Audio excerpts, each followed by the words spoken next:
kami ya Tuhan. Bahkan secara khusus pada saat ini kami bersama-sama rindu untuk merenungkan sabda firman-Mu. Tuhan tolong untuk setiap kami, arahkan pikiran dan hati kami hanya kepadamu ya Tuhan, sehingga sungguh-sungguh kuasa Roh Kudus-Mu menguasai atas kami. Demikian juga ya Tuhan untuk setiap kami yang saat ini sakit, kiranya melalui firman Tuhan kami boleh dipulihkan. Kami yang mempunyai akar pahit ataupun kekecewaan dalam hidup kami, biarlah kami boleh dipulihkan dan dihiburkan oleh karena karya-Mu. Bahkan kami yang mengalami permasalahan yang sulit di dalam kehidupan kami Tuhan, kami yakin bahwa firman-Mu adalah jawaban untuk setiap permasalahan kehidupan kami. Oleh sebab itu ya Tuhan, janganlah kiranya setiap kami menyanyiakan waktu dan kesempatan ini, namun biarkanlah hati kami hanya tertuju kepadamu. Bahkan urapi hamba-Mu Tuhan, yang Kau pakai pada sore hari ini untuk menyampaikan firman-Mu. Kiranya sungguh apa yang Kau ingin katakan bagi setiap kami di sore hari ini, nyatakanlah secara jelas bagi setiap kami ya Tuhan. Terima kasih ya Bapa, kami bersatu hati mengusir segala kuasa kegelapan iblis yang berusaha untuk mengecoh kami, yang berusaha untuk mengganggu kami ketika kami akan merenungkan firman Tuhan. Kami mengusirnya di dalam nama Tuhan kami Yesus Kristus. Dan biarkanlah Engkau sendiri yang akan terus ada di dalam hati kami, yang terus ada dalam kehidupan kami, yang terus akan menyampaikan firman-Mu di dalam hidup kami sesehari. Terima kasih ya Tuhan, hanya di dalam nama Tuhan kami Yesus Kristus, penebus kami yang hidup, kami berdoa dan bersyukur. Amin. Selamat sore Bapak Ibu dan Saudara yang dikasihi Tuhan.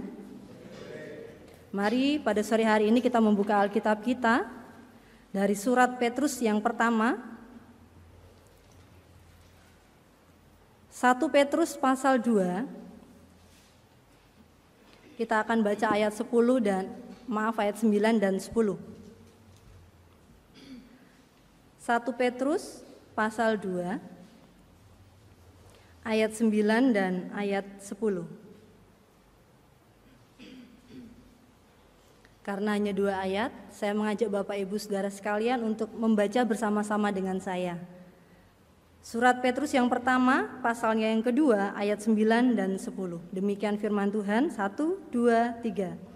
Tetapi kamulah bangsa yang terpilih, imamat yang rajani, bangsa yang kudus, umat kepunyaan Allah sendiri, supaya kamu memberitakan perbuatan-perbuatan yang besar dari Dia, yang telah memanggil kamu keluar dari kegelapan kepada terangnya yang ajaib. Kamu yang dahulu bukan umat Allah, tetapi yang sekarang telah menjadi umat-Nya. Yang dahulu tidak dikasihani, tetapi yang sekarang telah beroleh belas kasihan. Terpujilah nama Tuhan yang telah menganugerahkan firman Tuhan bagi kita, yang menjadikan kekuatan dan landasan bagi setiap kita di dalam menjalani kehidupan hari lepas hari. Bapak, Ibu, dan Saudara yang dikasihi oleh Tuhan, tema perenungan firman Tuhan di sore hari ini adalah beritakanlah karyanya. Beritakanlah karyanya. Bapak, Ibu, dan Saudara yang dikasihi oleh Tuhan, saya sempat ngobrol-ngobrol dengan suami saya. Saya bertanya demikian, apakah setiap identitas itu secara otomatis membawa sebuah tanggung jawab dari seseorang? Sejenak suami saya berpikir, identitas otomatis membawa sebuah tanggung jawab. Kemudian saya menjelaskan kembali. Contohnya, misalnya seorang pelajar, dia mempunyai kartu identitas, kartu pelajar tentunya ya. Identitasnya sebagai pelajar itu membawa dia secara otomatis ke dalam sebuah tanggung jawab, yaitu belajar. Di sekolah dia harus mendengarkan penjelasan dari gurunya, setiap pagi dari mulai jam 7, bahkan sekarang sampai sore sekali ya, anak-anak baru pulang sekolah untuk mendengarkan pengajaran-pengajaran dari guru. Bahkan bukan hanya itu, apa tanggung jawab mereka? Mereka harus mengerjakan tugas-tugas yang diberikan oleh para guru. Tujuannya apa? Supaya tujuan ini sebagai proses latihan untuk mereka semakin memahami identitas mereka sebagai pelajar yang harus belajar dan mengerti apa yang mereka pelajari. Demikian juga Bapak, Ibu, dan Saudara yang terkasih dalam Tuhan. Bagian yang kita baca pada saat ini, ada 4 identitas yang diberikan kepada setiap orang percaya, yaitu Bapak, Ibu, Saudara, dan saya, yang pada waktu itu dimiliki oleh umat Israel. Dan ada juga tanggung jawab di balik identitas yang kita kenakan. Mari kita lihat bersama identitas apa saja yang kita miliki sebagai orang percaya itu. Ayatnya yang ke-9 bagian A. Tetapi kamulah bangsa yang terpilih, imamat yang rajani, bangsa yang kudus, umat kepunyaan Allah sendiri. Identitas yang pertama yang dikatakan oleh Rasul Petrus sebagai pengarang dari surat yang ditujukan kepada jemaat di bagian utara Asia Kecil, mereka pada waktu itu bukanlah jemaat yang sukses ya, bukan dalam artian jemaat yang dengan nyaman beribadah seperti kita di saat ini. Tapi ketika mereka mempunyai keputusan untuk mengikut Tuhan Yesus, maka di situ dimulailah tekanan demi tekanan dari orang-orang yang belum percaya kepada Tuhan, dan penganiayaan demi penganiayaan mereka alami sebagai tuntutan dari keputusan mereka mengikut Tuhan Yesus. Oleh sebab itu di sini Petrus memberikan penjelasan kembali kepada umat percaya pada waktu itu sebagai motivasi, sebagai dukungan supaya mereka tidak lemah ketika ada tekanan, ketika ada penganiayaan yang mereka alami. Mereka tidak lalu memundurkan diri dan mengatakan, Tuhan, ternyata beban salib yang harus kami pikul sebagai umat yang percaya kepadamu, sebagai pengikutmu terlalu berat. Tidak demikian. Oleh sebab itu Rasul Petrus menyatakan, siapa identitas kamu yang pada waktu itu adalah jemaat di sekitar Asia Kecil yang menjadi jemaat tujuan suratnya. Dia menjelaskan ada 4 identitas yang diberikan oleh Tuhan Allah kepada mereka pada waktu itu. Yang pertama, mereka disebut sebagai bangsa yang terpilih. Bangsa itu suatu kumpulan yang sangat banyak dari sebuah masyarakat ya. Kumpulan dari masyarakat-masyarakat menjadi sebuah hubungan yang sangat banyak dan saling terkait satu dengan yang lainnya. Tetapi kalau kita lihat di seluruh dunia ini bukan hanya terdiri dari satu bangsa, tetapi banyak sekali bangsa. Tetapi dikatakan di sini bangsa yang terpilih. Saya itu seperti teringat ketika saya masih kecil. Nenek saya itu seorang petani ya. Seorang petani ketika mereka sudah habis panen begitu, pasti mereka misalnya panen padi atau panen jagung, disisihkan dari gabah-gabahnya atau dari kulit-kulit jagungnya yang masih menempel. Dan ketika mereka tinggal di dalam tapihan itu ya, tinggal sedikit jagung atau berasnya, biasanya tuh banyak sekali gambut-gambutnya itu yang ada di sekitarnya. Kemudian mereka nenek saya tuh harus secara teliti mengorek srek untuk memilih padi-padi yang masih baik, supaya gabah-gabah yang masih belum terkupas itu nanti tertinggal, atau sebaliknya gabah-gabahnya yang diambili supaya nanti beras-berasnya yang tertinggal. Ternyata proses pemilihan ini bukan suatu proses yang sembarangan, tetapi harus ada proses yang dengan teliti memilih mana yang harus dibuang dan mana yang harus diambil. Demikian juga dengan Allah. Ini sebenarnya keempat identitas ini dipinjam oleh Rasul Petrus dari istilah-istilah yang dikenakan oleh Tuhan Allah kepada umat Israel. Dikatakan kalau di dalam Keluaran 19 ayat 5-6, di situ dinyatakan bahwa ketika Musa dipanggil naik ke Gunung Sinai, di situ Tuhan Allah menyatakan dirinya dan dia mengatakan bahwa umat Israel akan menjadi umatku. Dia adalah bangsa pilihanku. Dilanjutkan dalam Ulangan pasalnya yang ke-7 ayat yang ke-6. Dikatakan di situ, bukan karena Israel punya keistimewaan sehingga aku memilih dia menjadi bangsa yang terpilih, tetapi semata-mata oleh karena kemurahan Tuhan. Israel bukanlah bangsa yang besar di antara bangsa-bangsa yang lain. Israel bukanlah bangsa yang istimewa, yang punya kekhususan, yang bisa dipilih oleh Tuhan. Seperti tadi ya, kalau padi harus dipilih karena itu berguna untuk nanti dimasak, untuk mengenyangkan seluruh keluarga dan bisa dijual begitu. Tetapi Israel tidak punya kekhususan apapun di mata Tuhan. Allah mau dengan kemurahannya memilih Israel sebagai bangsa pilihannya. Mengapa bukan bangsa yang lain? Karena itu adalah hak prerogatif dari Allah. Allah memilih siapapun itu kehendak Allah sendiri, terserah kepada Allah. Dan Allah memilih bangsa Israel untuk menjadi umat yang dipilihnya, umat yang disayanginya. Jadi demikian juga dengan orang percaya pada waktu itu. Petrus mengatakan, kamu adalah bangsa yang dipilih oleh Tuhan, bukan secara sembarangan, tetapi secara khusus menjadi pilihan, menjadi kesayangan, dan nanti akhirnya menjadi kepunyaan dari Allah. Bukannya dipilih kemudian tidak diambil. Seperti wanita-wanita begitu ya, kalau misalnya kita ke mall, tidak selamanya wanita yang ke mall tuh milih barang-barang kemudian membeli, pasti membeli. Tidak. Seperti saya, misalnya saya stres di rumah, saya jalan-jalan begitu ya, entahkah ke pasar, entahkah itu ke swalayan dan ke tempat lain yang bisa saya lihat-lihat begitu. Saya memilih, belum tentu saya akan beli. Karena apa? Tujuan saya hanya refreshing. Tetapi berbeda dengan Allah. Allah memilih supaya ada tujuan di balik pilihan yang Dia lakukan terhadap umat. Demikian juga dengan umat yang pada waktu itu dilayani oleh Petrus, yang menerima surat dari Petrus.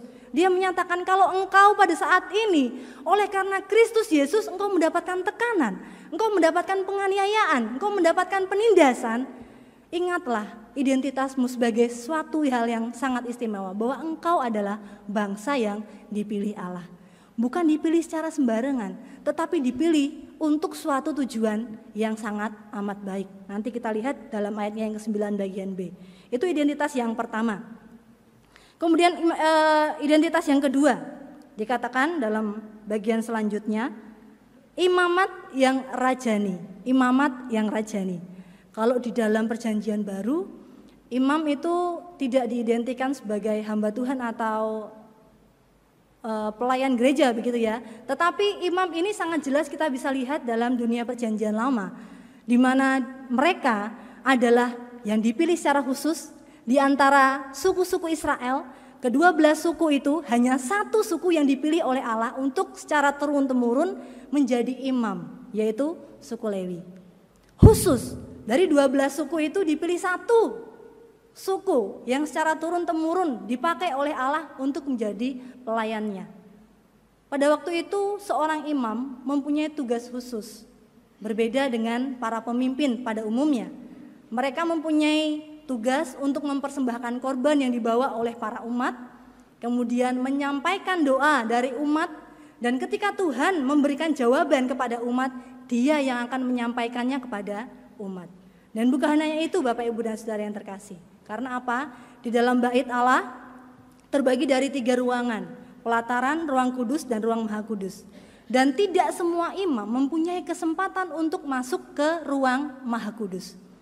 Hanya imam-imam tertentu yang sesuai dengan undi, dialah yang bisa mewakili umat pada waktu itu untuk berjumpa dengan Allah. Jadi kalau misalnya imamnya ada 100 begitu ya, misalnya kemudian diundi, imam siapa yang akan keluar, itulah yang akan mewakili umat masuk ke dalam ruangan maha kudus.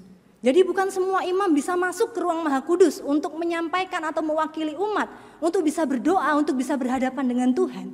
Tapi dia adalah orang yang dipilih secara khusus, meskipun pada waktu itu melalui undian, tetapi tanpa perkenanan Allah, undian itu tidak akan keluar sesuai dengan nama imam tersebut. Demikian juga dengan orang percaya pada waktu itu. Petrus menjelaskan bahwa engkaulah imamat yang rajani. Maksudnya apa Bapak Ibu dan Saudara yang terkasih? Melalui karya Yesus di kayu salib.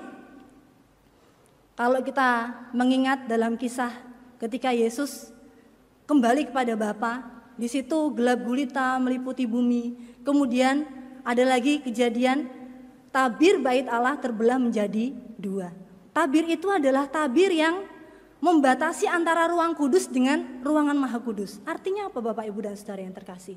Bahwa ketika Yesus telah menderita, telah menanggung seluruh dosa dan kesalahan manusia di kayu salib, di situ ada sebuah akses jalan masuk menuju ke hadapan Allah. Melalui Yesus Kristus, manusia yang percaya, yang menyatakan, ya Tuhan, aku menyembah Engkau sebagai Tuhan dan Rajaku, sebagai Tuhan dan Allahku, itu mempunyai hak khusus. Apa haknya? Tidak harus melalui imam mereka membawa korban. Tidak harus melalui imam mereka bisa berdoa berhadapan dengan Tuhan. Tetapi melalui karya Yesus Kristus di kayu salib itu, yang telah menebus, yang telah menggantikan orang bersalah, orang berdosa, mati, dan kemudian bangkit memberikan jaminan kepada setiap orang percaya. Di situ ada jalan masuk dan setiap pribadi bisa secara bebas menghadap Tuhan secara pribadi. Di sini juga imamat bukan hanya berhenti kamu adalah imamat, tetapi dilanjutkan imamat yang rajani. 2 identitas sekaligus dicakup 2 in 1 begitu ya. Kalau shampoo itu ada yang melembutkan dan membersihkan ketombe misalnya ya. Ini 2 identitas sekaligus dijadikan satu. Imamat, tadi imam yang mewakili umat, tetapi karena dia sudah menjadi percaya dan ikut di dalam kepercayaan kepada Yesus Kristus sehingga dia mempunyai hak secara pribadi datang pada Tuhan, tetapi ada tambahannya, yang rajani. Imamat yang rajani. Maksudnya apa Bapak Ibu dan Saudara yang terkasih? Raja identik dengan pemimpin. Pemimpin yang memimpin suatu kelompok atau suatu masyarakat yang sangat besar dalam sebuah kerajaan. Dia mempunyai kekuasaan untuk memerintah, untuk menentukan keputusan, untuk memberikan utusan dan lain sebagainya. Demikian juga ketika orang percaya, tadi dikatakan, punya hak khusus untuk secara pribadi datang pada Tuhan, berdoa, memberikan persembahan kepada Tuhan secara pribadi, menghadap Tuhan tanpa melalui imam, karena ada Yesus Kristus yang telah membuka akses jalan masuk untuk kehadapan Tuhan. Di situ juga melalui Kristus Yesus, Dia memberikan pimpinan kepada setiap kita untuk meniti jalan kepada Bapa. Dikatakan dalam Yohanes, akulah jalan dan kebenaran dan hidup. Tidak ada lain selain Dia, karena Dialah jalan yang memberikan pimpinan, yang memberikan tuntunan, yang memberikan arahan. Bahkan kalau dalam bagian ini, kalau kita baca dalam pasal 2 ayat 1 sampai dengan ayatnya yang ke-7, di situ Yesus digambarkan sebagai batu penjuru. Batu penjuru itu kalau saya pahami sekarang ini, kalau kita seperti berjalan naik motor kah atau naik mobil kah, di setiap jalan itu ada seperti tugu-tugu kecil. Kalau misalnya SMG 75, kemudian Welahan misalnya 30, yang menunjukkan seberapa jauh yang akan memimpin kita sehingga kita tidak tersesat. Ketika kalau kita sudah mengendarai mobil, kita menuju Semarang, katanya Semarang 75 kilo, kok ternyata kita sudah 100 kilo, tidak ada plang yang bertuliskan Semarang. Oh, berarti kita tersesat. Karena apa? Kita tidak memperhatikan batu-batu yang ada di pinggir jalan yang mengarahkan kita, yang memimpin kita ke dalam jalan yang benar. Demikian juga ketika Yesus Kristus mati di kayu salib, mengorbankan dirinya sebagai tebusan yang kudus bagi Allah, mewakili kita, menggantikan kita orang-orang yang berdosa. Dia secara pribadi memimpin kita berjalan ke arah Allah, berjalan dalam jalan yang benar sehingga kita tidak tersesat lagi. Sehingga ketika kita datang pada Tuhan melalui Yesus Kristus kepada Allah Bapa, kita dijamin tidak akan tersesat. Kita akan menjadi imamat yang rajani, yang secara pribadi bisa datang pada Tuhan, dan ada jaminan tidak akan tersesat karena ada pimpinan, ada utusan yang Tuhan berikan kepada kita supaya kita berjalan sesuai dengan kehendak-Nya. Itu identitas yang kedua. Identitas yang ketiga yang dijelaskan oleh Rasul Petrus kepada orang percaya pada waktu itu, dikatakan bangsa yang kudus pada bagian yang ketiga. Bangsa yang kudus. Pertanyaannya buat kita, apakah bangsa-bangsa yang lain tidak kudus? Hal ini bukan menyatakan bangsa itu, tetapi berkenaan dengan Allah yang memilih, yang telah menjadikan imamat yang rajani tadi. Status Allah, sifat Allah sebagai Allah yang kudus mengakibatkan umat yang telah dipilihnya tadi secara otomatis harus hidup kudus. Karena apa? Allah yang kudus tidak akan pernah menyatu dengan umat yang tidak kudus. Oleh sebab itu, sebuah tuntutan ketika Allah sudah memilih sebuah bangsa untuk dipilihnya menjadi umat kepunyaannya, menjadi umat yang dikasihinya, menjadi umat kesayangannya, secara otomatis umat itu harus hidup juga meneladani sifat Allah yang adalah kudus. Kudus yang bagaimana? Kudus yang berbeda dengan yang lainnya. Kudus yang terpisah dari yang lainnya. Bukan berarti kita harus memisahkan diri dari orang lain, tidak. Tetapi hidupnya harus berbeda dengan bangsa-bangsa yang lain. Kalau bangsa-bangsa yang lain ketika umat Israel hidup pada waktu itu menyembah kepada Allah-Allah lain, menyembah kepada berhala-berhala, menyembah kepada dewa-dewa. Tetapi satu hal yang khusus diberikan oleh Tuhan Allah kepada umat Israel. Hanya akulah yang harus engkau sembah sebagai satu-satunya Allah. Di dalam ke-10 hukum yang diberikan oleh Tuhan, yang pertama dikatakan akulah Tuhan yang harus engkau sembah, bukan yang lain. Karena apa? Itulah hal yang harus kita lakukan di dalam kehidupan kita. Setiap orang percaya. Kita mengatakan orang percaya, tetapi di dalam hati kita separuh masih percaya terhadap mitos, separuh masih percaya terhadap budaya-budaya yang ada di sekeliling kita. Berarti belum secara fokus menomorsatukan Tuhan sebagai Tuhan. Dan di sini dikatakan bangsa yang kudus harus suci, harus kudus, tidak bercela, sehingga harus menjauhi dosa, harus menghindari dosa. Apakah tentu pada waktu itu bangsa yang dipilih oleh Tuhan yaitu umat Israel menyatakan bahwa dirinya itu kudus? Kalau kita melihat dalam silsilah perjanjian lama, umat Israel itu jatuh bangun. Ketika mereka hidupnya makmur, nyaman, tentram, mereka menikmatinya dengan sukacita, tetapi kemudian mereka jatuh ke dalam penyembahan kepada berhala-berhala. Kemudian Tuhan mengingatkan mereka, tidak mempan, akhirnya Tuhan menghukum mereka. Setelah dihukum beberapa waktu, akhirnya mereka bertobat dan akhirnya ada pemulihan daripada Tuhan. Itulah yang menandakan bahwa Allah tidak akan pernah menyatu dengan suatu hal yang tidak kudus, yang tidak suci, yang bercela di hadapannya. Karena apa? Sesuatu yang tidak kudus tidak akan pernah bersatu dengan sesuatu yang kudus. Allah adalah kudus, tidak akan pernah bisa menyatu dengan umatnya yang tidak kudus. Allah adalah kasih. Dia mengasihi setiap umat percaya, sehingga dia memberikan anak yang tunggal untuk menyelamatkan setiap kita orang percaya. Tetapi dia bukan hanya Allah yang kasih, dia juga Allah yang adil, yang tidak akan pernah membiarkan setiap pelanggaran itu begitu saja. Dia seperti Pak Polisi ya, ketika kita melanggar, lampunya tidak dinyalakan, kita tidak pakai helm, kalau misalnya ada operasi begitu, ya pasti kita akan tertangkap dan dikenakan hukuman atau denda, sanksi. Demikian juga dengan Allah, Allah itu adil. Bukan berarti kalau dia mengasihi kita, dia akan membiarkan kita jatuh terus di dalam dosa. Dia akan mengingatkan kita, dia akan menghukum kita sesuai dengan apa yang telah kita lakukan. Karena apa? Tujuan utama Allah, kita diusahakan untuk menjadi bangsa yang kudus sesuai dengan sifat Allah. Itu identitas yang ketiga. Identitas yang terakhir yang dibahas dalam ayat yang ke-9 bagian A. Umat kepunyaan Allah sendiri. Umat kepunyaan Allah sendiri. Wah, sangat menarik ya. Berarti orang-orang yang percaya kepada Tuhan, yang pada waktu itu istilah yang dipinjam oleh Rasul Petrus dari umat-umat Israel ya, dari umat Israel, bangsa kepunyaan atau umat kepunyaan Allah sendiri, berarti ada sebuah kepemilikan yang khusus. Bukan kepemilikan bersama, tetapi kepemilikan pribadi Allah. Bukan kepemilikan bersama, atau misalnya seperti PT itu kan ada yang secara pribadi tapi juga ada yang secara bersama, milik bersama. Tetapi ini secara khusus, umat yang telah dipilih Allah, yang dijadikan melalui karya Yesus Kristus menjadi imamat yang rajani, kemudian dijadikan kudus seperti sifatnya, tetapi dijadikan lebih khusus lagi dan lebih istimewa, menjadi kepunyaannya sendiri. Misalnya seperti sebuah barang, kita memiliki sebuah barang. Ketika kita punya barang tersebut, pasti kita akan lebih merawatnya, lebih mengusahakan supaya barang itu tetap baik di tangan kita. Berbeda kalau misalnya barang itu milik orang lain, pasti kita akan acuh tak acuh dengan apa yang dimiliki orang lain. Misalnya sama-sama, saya punya jam tangan, Bu Bes punya jam tangan.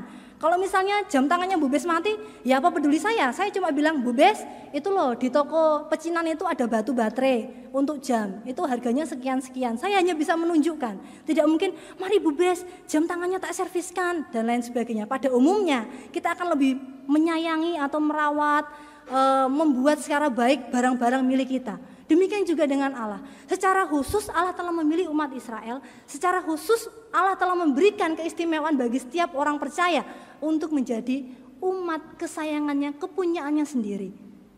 Kalau milik sendiri berarti dirawat sesuai dengan kasih sayangnya, dipelihara dengan baik, diberikan perhatian khusus, berbeda dengan milik orang lain. Ya, seperti anak kita tidak mungkin perhatian kita sama dengan anaknya orang lain, begitu ya. Pasti anak kita mendapatkan perhatian yang khusus dari kita dibandingkan anak tetangga kita atau anak saudara-saudara kita dan lain sebagainya. Demikian juga dengan Allah. Allah telah memilih umat Israel menjadi milik kepunyaannya sendiri, milik yang dikasihinya, yang dipeliharanya, yang dirawatnya, yang terus dijaga sehingga semuanya itu bisa berjalan dengan baik. Dan ini keempat identitas tadi, baik itu bangsa yang dipilih, imamat yang rajani, bangsa yang kudus, umat kepunyaan Allah sendiri, di situ membawa sebuah tanggung jawab. Seperti tadi yang di depan saya katakan, sebuah identitas itu secara otomatis membawa tanggung jawab kepada setiap yang membawa identitas tersebut. Setiap orang percaya pada waktu itu umat Israel, dan pada surat ini adalah orang-orang percaya di sekitar Asia Kecil, Di situ Petrus atau rasul yang dikasih oleh Tuhan menyatakan sebuah tujuan atau tanggung jawab yang harus mereka lakukan. Ada dalam ayatnya yang ke-9 bagian B. Supaya kamu memberitakan perbuatan-perbuatan yang besar dari Dia. Supaya kamu memberitakan perbuatan-perbuatan besar dari Dia. Ini yang dimunculkan dalam tema kita pada sore hari ini. Beritakanlah karyanya, beritakanlah karyanya. Karena tadi status yang telah diemban oleh setiap orang percaya mempunyai status yang khusus, yang berbeda dari orang lain, yang berbeda dari bangsa lain, yang berbeda dari umat-umat yang lainnya. Kita punya status yang khusus di hadapan Allah. Di situ Petrus menjelaskan kepada umat percaya di sekitar Asia Kecil, kamu punya tujuan di balik identitas yang diberikan oleh Tuhan Allah kepada kita, yaitu supaya dengan identitas kita itu ada sebuah tanggung jawab memberitakan perbuatan-perbuatan Dia yang besar. Memberitakan perbuatan-perbuatan Dia yang besar. Kalau di dalam kata Yunani, perbuatan-perbuatan yang besar itu dijelaskan dengan kata aret. Sebenarnya ini berarti sebagai suatu hal yang punya kualitas yang baik, punya mutu yang unggul dibandingkan dengan yang lain. Jadi Allah dengan karyanya itu mempunyai kualitas yang jauh lebih baik dibandingkan yang lainnya. Mempunyai mutu dan keunggulan yang jauh dibandingkan dengan yang lainnya. Jadi di situ ada sebuah kewajiban dan tanggung jawab bagi setiap orang percaya untuk memberitakan karya yang Tuhan telah lakukan di dalam kehidupan secara pribadi di dalam orang percaya. Apa itu? Kalau secara umum Allah menyatakan diri dalam ciptaannya.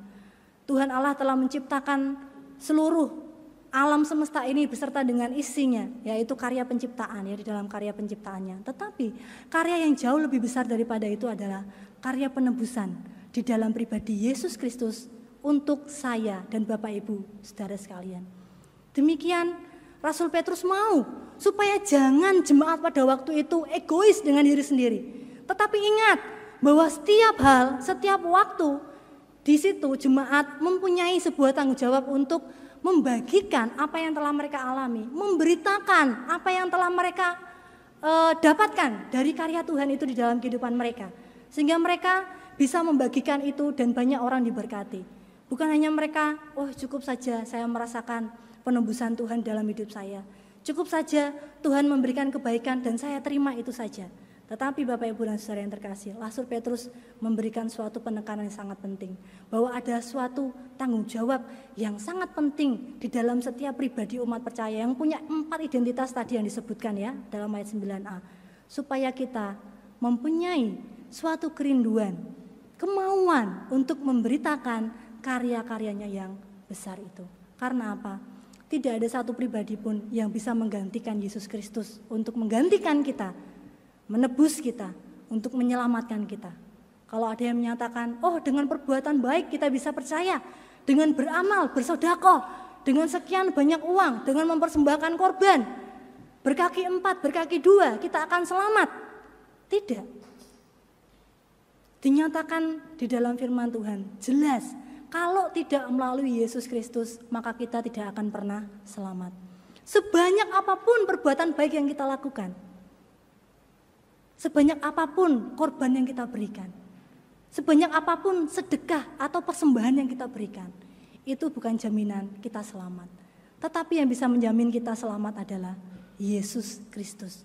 Jika kita percaya, maka ada keselamatan yang akan kita bawa. Oleh sebab itu, sebuah tanggung jawab yang harus kita lakukan adalah memberitakan karyanya yang telah Dia lakukan pada kita, kepada orang-orang di sekitar kita.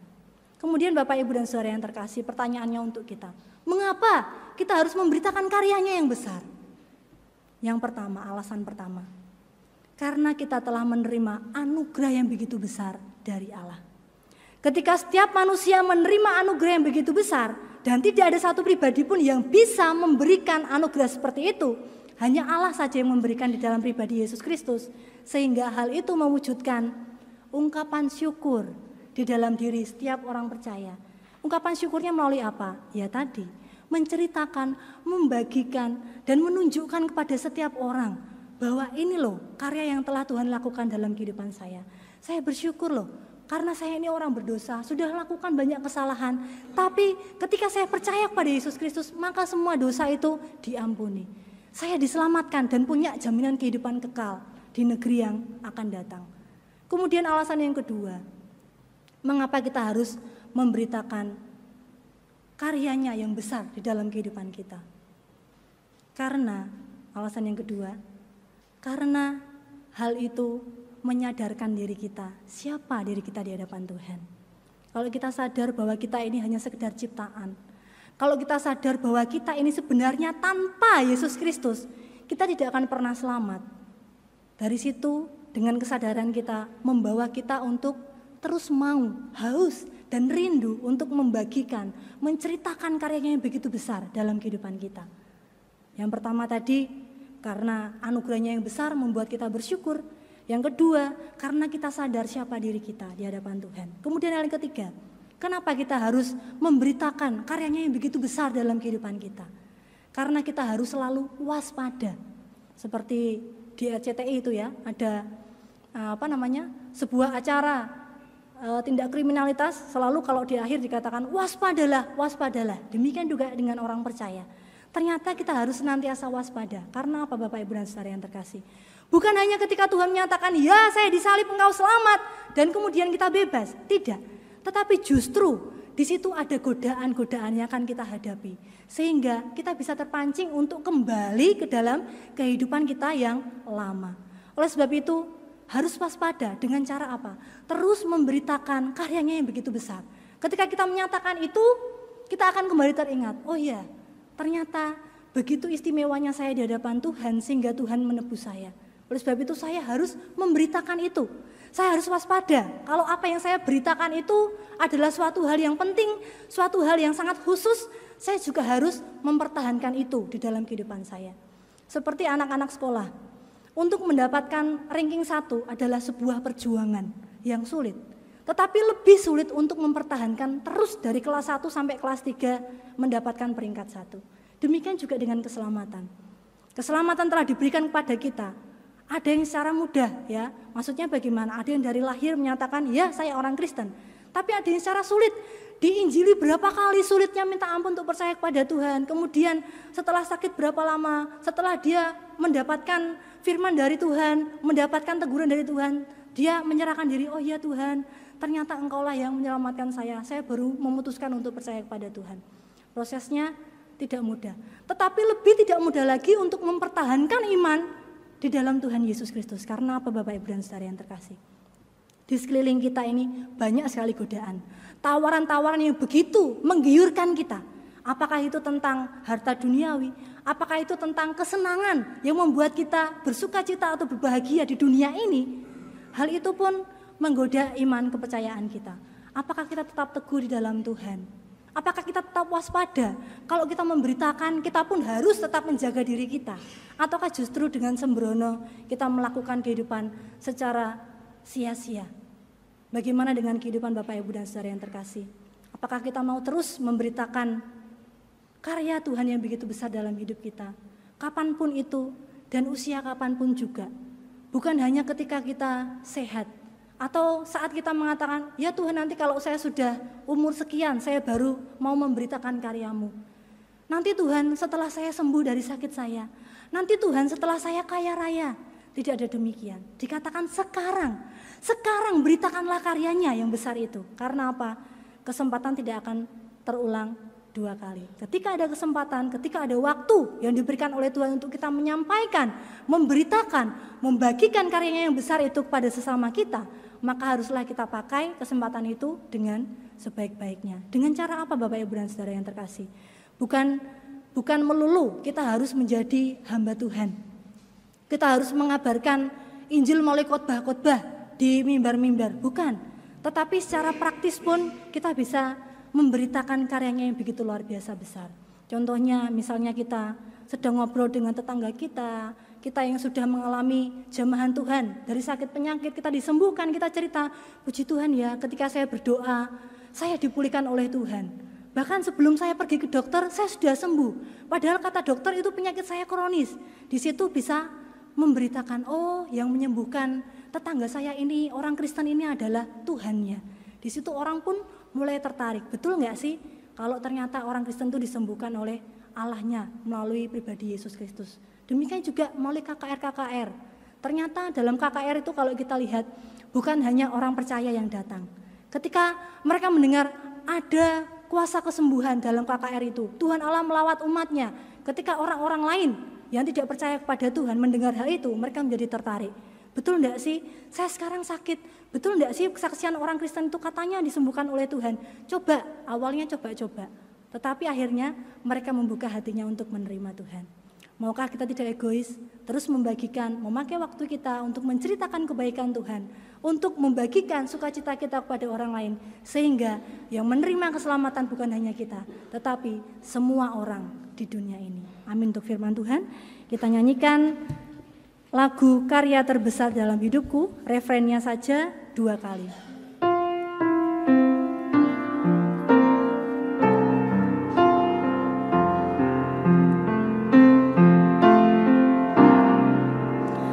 Karya terbesar dalam hidupku, pengorbananmu yang selamatkanku.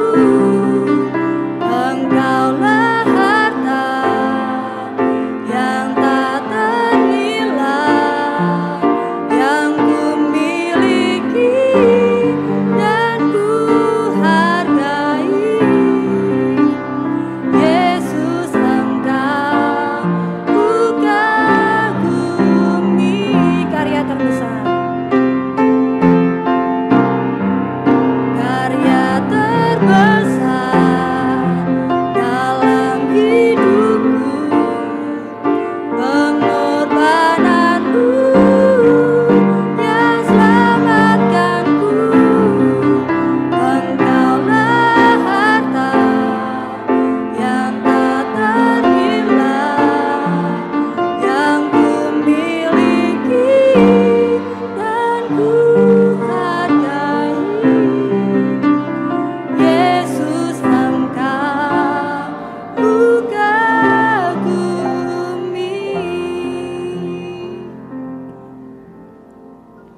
Bersyukur Tuhan untuk karya terbesar yang Tuhan lakukan dalam kehidupan kami. Keselamatan yang Tuhan anugerahkan bagi setiap kami yang mau menerima Engkau sebagai Tuhan dan Juru Selamat kami. Biarlah hal itu boleh kami ceritakan, boleh kami bagikan, boleh kami beritakan kepada sesama kami ya Tuhan. Sehingga setiap orang yang ada di sekeliling kami boleh mengaku bahwa Engkaulah Tuhan kami. Boleh mengaku bahwa hanya Engkaulah Juru Selamat kami yang membawa kehidupan kekal bagi setiap kami orang percaya. Sehingga kami ya Tuhan, dalam kehidupan kami yang lama, Engkau telah memindahkan kehidupan kami menjadi sebuah kehidupan yang baru, di dalam manusia yang baru, di dalam Engkau Tuhan. Kami adalah ciptaan yang baru, yang hidup dipimpin oleh Roh Kudus, yang senantiasa terus-menerus dituntun oleh firman-Mu, sehingga kehidupan kami selalu senantiasa akan terus sesuai dengan apa yang Kau kehendaki. Tuhan tolong kami ya Tuhan, supaya sebagai ungkapan syukur kami akan karya-Mu yang besar.